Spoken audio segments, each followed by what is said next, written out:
Mungu Mwenyezi, muumba wa mbingu na nchi, tunakuja mbele zako asubuhi leo tukiwa na mioyo ya shukrani. Tunakushukuru kwa neema ya uhai, kwa afya njema na kwa fursa uliotupa ya kuanza safari ya ujenzi wa nyumba hii.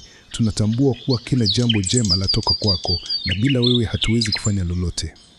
Bwana, tunaweka mbele zako mpango huu wa kujenga nyumba. Tunakuomba utangulie na kuubariki tangu mwanzo hadi mwisho wake.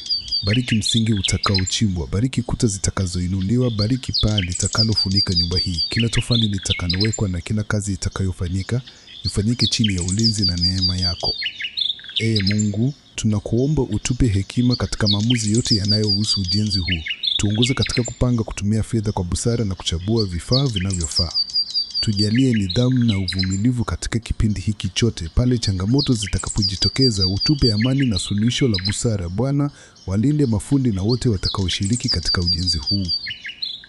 Wape afya njema, nguvu za miili yao na umakini katika kazi zao. Ondoa ajali, majeraha au matatizo yoyote. Kazi ifanyike kwa uaminifu, bidii na kwa heshima. Tunakuomba pia ubariki rasilimali zetu. Fungua milango ya baraka ili tusipungukiwe na mahitaji ya ujenzi huu. Tunakuamini wewe ni mtoaji na utawezesha kila hatua kwa wakati wake. Ondoa hofu na wasiwasi katika mioyo yetu na utujaze imani kuwa ujenzi huu utakamilika salama. Bwana, nyumba hii isiwe tu jengo la matofali na saruji, bali iwe mahali pa amani, upendo na furaha. Iwe mahali ambapo jina lako linaheshimiwa. Iwe kimbilio la usalama kwa familia yetu na wale watakaoingia ndani yake. Ijengwe juu ya msingi wa maadili mema, heshima na umoja.